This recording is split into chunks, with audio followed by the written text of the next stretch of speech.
টাউনের একেবারে বস্তিতে রীতিমতো ভয়াবহ আগুন, একেবারে নিউ টাউনের মাঝের পাড়াতে সেই ভয়াবহ আগুনে দেখতে পাচ্ছেন এখনো কিন্তু রাত্রে এই মুহূর্তে আমরা যে দেখতে পাচ্ছি রাত 10:25 তখনও কিন্তু আগুন জ্বলছে। আগুন কোনোভাবেই নিয়ন্ত্রণে আনা যায়নি। সন্ধ্যাবেলা 6:30 6:45 নাগাদ এই যে আগুন লাগে এবং সেই আগুন চারিদিকে ছড়িয়ে পড়ে এবং এখানে এলাকার মানুষজনদের দাবি যে প্রায় 350 থেকে 400 বাড়ি কিন্তু এই আগুনে একেবারে ভস্মীভূত হয়ে পড়েছে এবং আগুনে যে পুড়ে গেছে। এখানে দেখতেই পাচ্ছেন যে এখানে ভ্যান গাড়ি রয়েছে, মাল গাড়ি রয়েছে, এখানে ঘর বাড়ি যে পুড়ে ছাই হয়ে গেছে এবং সেই ঘরের কিন্তু অ্যাসবেস্টস গুলো আপনারা দেখতে পাচ্ছেন, টিনগুলো কিন্তু এখনো রয়েছে আমরা দেখতে পাচ্ছি।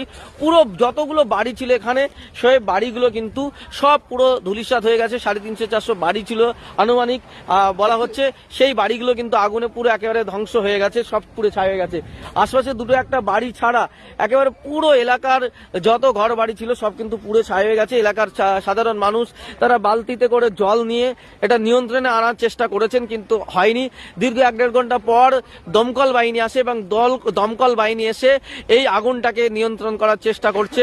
15টি দমকলের ফায়ার ব্রিগেড এসছে, এখানে এসে সেখানে আগুন নিয়ন্ত্রণ করার চেষ্টা করছে কিন্তু এখনো সম্পূর্ণ নিয়ন্ত্রণ হয়নি। কারণ ভিতরে যে ঢোকার রাস্তা একেবারে রাস্তাটা অত্যন্ত সরু, সেই জন্য ফায়ার ব্রিগেডের গাড়ি ভিতরে আসতে পারেনি আর তার জন্য এখনো কিন্তু নিয়ন্ত্রণ হয়নি।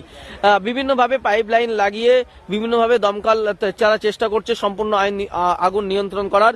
এলাকার মানুষরা খুব আতঙ্কে ছিলেন দীর্ঘক্ষণ ধরে, কারণ এই আগুন যদি আরো পাশের গ্রামে ছড়িয়ে যেত, গ্রামের পর গ্রাম কিন্তু এই আগুনে কিন্তু ভস্মীভূত হয়ে যেত, ধূলিসাৎ হয়ে যেত। তারা এলাকার ছেলেরা, যুবকরা তারা কিন্তু বালতি নিয়ে জল সংগ্রহ করে, যার পুকুর পাড় থেকে মোটর থেকে জল নিয়ে তারা কিন্তু আগুন নিয়ন্ত্রণ করার চেষ্টা করছে। এবং এখনো পর্যন্ত আমরা দেখতে পাচ্ছি 15টি দমকলের গাড়ি এসেছে এবং তারা এখানে আগুন সম্পূর্ণ নিয়ন্ত্রণ করার চেষ্টা করছে। আপনাদেরকে হয়তো আমি এক প্রান্ত দেখাচ্ছি কিন্তু চারিদিক দিয়ে যদি দেখা যায় অনেক বড় একটা এরিয়া জুড়ে পুরো আগুন লেগে পুরো সবকিছু ধূলিসাৎ হয়ে গেছে, সেই ছবি আপনারা দেখতে পাচ্ছেন।